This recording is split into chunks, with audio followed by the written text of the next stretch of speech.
అడుగుల 10 అంగుళాల ఎత్తు, 75 కేజీల బరువు కూడా లేని రివట్ లాంటి శరీరం, పల్సగా ఉండే ఒళ్ళు, తీక్షణంగా ఉండే కళ్ళు. చెవి మీద ఇమేజ్ చూస్తున్న సేపు నాకు గుర్తొచ్చిన వ్యక్తి ఎవరో తెలుసా? ఈశ్వరా, పవనేశ్వరా, పవరేశ్వరా.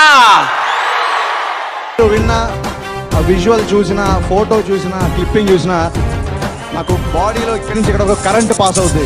నిజంగా పవన్ కళ్యాణ్ ఒక వ్యసనం, అలవాటు చేసుకుంటే కష్టం వదలలేక వచ్చేదాకా. ఎప్పుడు అదే మాట గుర్తొస్తుంది. అంతా కలిపి నేను పిడికెడు మట్టే కావచ్చు, కానీ ఒకసారి తలకేంటి చూస్తే ఒక దేశం జెండాకున్నంత పొగ నాకుంది అని. అలా అనిపిదు.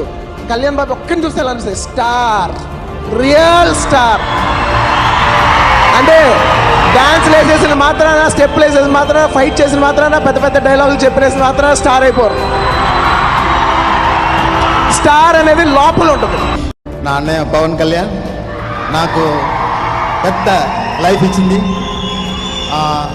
అప్పటి నుంచి నా లైఫ్ మారింది. నా అమ్మ నాన్న పవన్ కళ్యాణ్. పవన్ కళ్యాణ్ ఎలాంటి వాడు అంటే ఏం చెప్పమంటారు? కళ కోసం కాదు, ప్రజల కోసం అని మహాకవి బళ్ళారి రాఘవ అన్నాడు. అలాంటి ఆయన చెప్పమంటారా? స్వరాజ్యం నా జన్మ హక్కు, దాన్ని సాధించి తీరుతానన్నాడు బాలగంగాధర్ తిలక్. అలాంటి ఆయన చెప్పమంటారా? భారతదేశానికి హిందూ ముస్లిం 2 కళ్ళు అన్నాడు సర్ సయ్యద్ అహ్మద్ ఖాన్. అలాంటి ఆయన చెప్పమంటారా? అవసరమైతే చిరిగిన చొక్కా తోడుకోండి, కానీ మంచి పుస్తకం కొనుక్కొని చదువుకోండి అన్నారు కందుకూరి వీరేశలింగం పంతులు. అలాంటి ఆయన చెప్పమంటారు. ఏంటి పవన్ కళ్యాణ్ గారు ఇంత సింపుల్గా మనతో పాటు ఫ్లైట్లో ట్రావెల్ చేస్తున్నారు, ఎకానమీలో.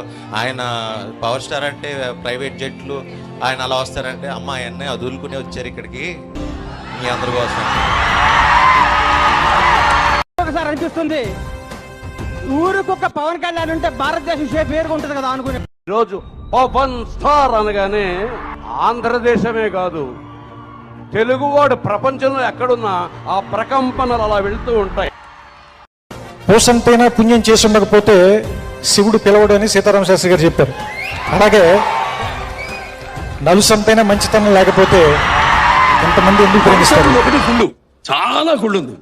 ఇప్పుడు మేము ఫైట్లు చేయాలి, డైలాగులు చెప్పాలి, ఇప్పుడు రకరకాలుగా చేయాలి. నువ్వేమో నవ్వుతో పడేస్తావు. షూటింగ్కి వెళ్ళినప్పుడు అమ్మతో పాటు మా ఇంట్లో బహుశా ఒక నాన్నగారు లాగా ఆయన ఒక్కలే ఉండి మా అక్కని చెల్లిని నన్ను చూసుకునేవారు. ఎందుకంటే మీరు అంటారా, ఒక బాబాయ్ అంటారా, అప్పుడప్పుడు ఒక చిన్న తండ్రిగా ఆయన మాటలు ఈయన ద్వారా నాకు చెప్పడం వల్ల ఒక తండ్రిగా అంటారా. దేవుడు అనేవాడు మనం అడిగితే వరాలు ఇస్తాడు, ఖచ్చితంగా వరాలు ఇస్తాడు. కానీ అడగకుండానే వరాలు ఇచ్చేవాడు పవన్ కళ్యాణ్. అతను ఏమని పిలవాలో మీరే డిసైడ్ చేసుకోండి. పవన్ కళ్యాణ్ ప్రతి సక్సెస్ కి, ప్రతి అడుగులో అతను ఎదిగే కొలది అది గర్వపడే వ్యక్తులు మొట్టమొదటిగా నేను, నా తల్లిదండ్రులు. జై జై హింద్.